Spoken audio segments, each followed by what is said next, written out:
There's something special about a tree that gives more than we could ever use. The morning air is cool, the grass is damp, and when I reach for an apple, the dew splashes on my face. The chickens peck at the ones that have fallen, nothing wasted.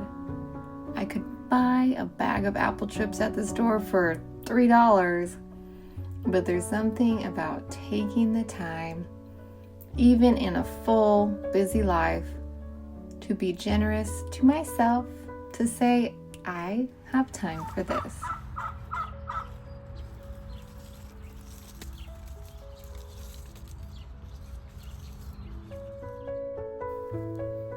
This isn't a slow life. A full one never is. There's work to do, people to care for, things that need attention. The calendar stays full. The to-do list never really ends. But in the middle of all of that, I still get to choose how I live it. I can choose to make space for the life-giving things, to sprinkle cinnamon onto apples, to share something homemade, to be generous even when the day feels packed. A nourishing life doesn't come from clearing the calendar. It comes from finding meaning in the middle of it.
The smell of cinnamon, nutmeg, and apples fills the air as the dehydrator hums for hours.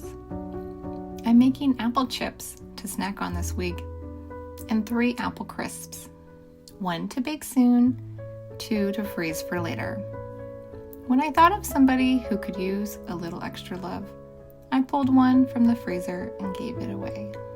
It's not about being the perfect homemaker or finding the best recipe online.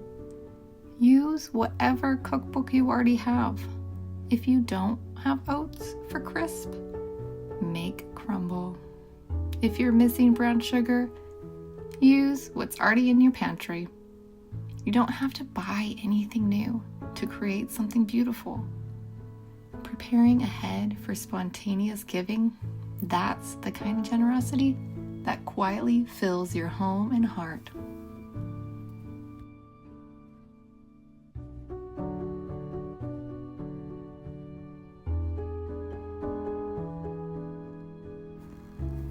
Sometimes we inherit values from the culture around us that don't always line up with who we actually want to be.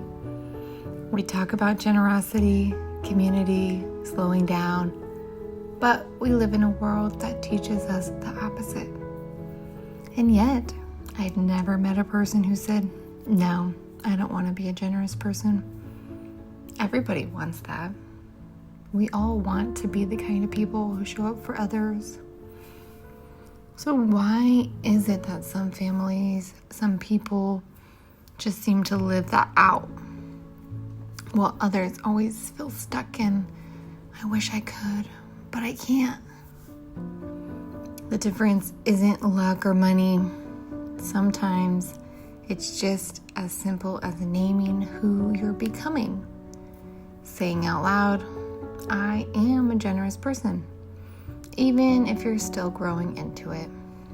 For me, that's how it started.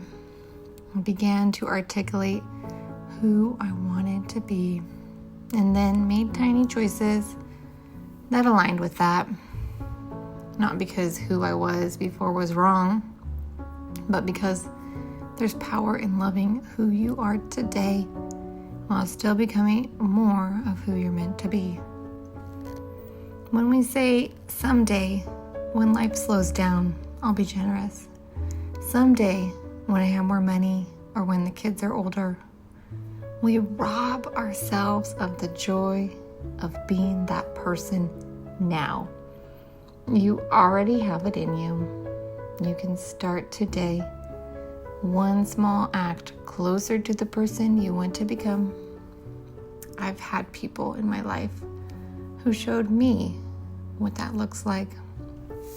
Moments of loss and chaos when one person showed up, not with something perfect, but with what they had. A store-bought rotisserie chicken. And I remember that act of kindness for years. Or my mom, who didn't have much, but would still give her last dollar to someone in need. She used to tell me, if you're not a giving person today, you can pretty much guarantee you won't become one later. I think about that when I look at the older generation, the difference between those who've spent decades focusing on what they lack and those who've learned to say, I have enough. And really, who do we want to become like? The ones who radiate contentment and open-handedness, or the ones still waiting for someday? Please don't hear guilt in this. Whoever you are right now is enough. This isn't about perfection. It's about presence. Maybe you feel like you've had nothing to give. No time, no margin, no energy. Start right there.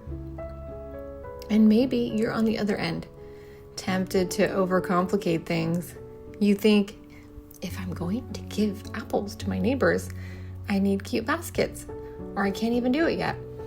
Then you find yourself an hour later scrolling Amazon, trying to decide between 5 styles of apple baskets. And now your simple, generous idea has turned into a project you never finish. There's nothing wrong with planning ahead or making things pretty. I admire that. But sometimes we pick consumerism over connection. Generosity isn't about how polished the gift looks. It's about whether you gave it at all. So start where you are. Use what you have. You already have enough. Maybe that's apples from your backyard, ribbon from a closet, paper lunch sacks from the pantry. It might seem small or ordinary, but that's how everything meaningful begins, with small, quiet choices that no one sees. These are the choices that build something lasting, a rhythm of kindness, a legacy of love, a life that quietly says, I already have enough.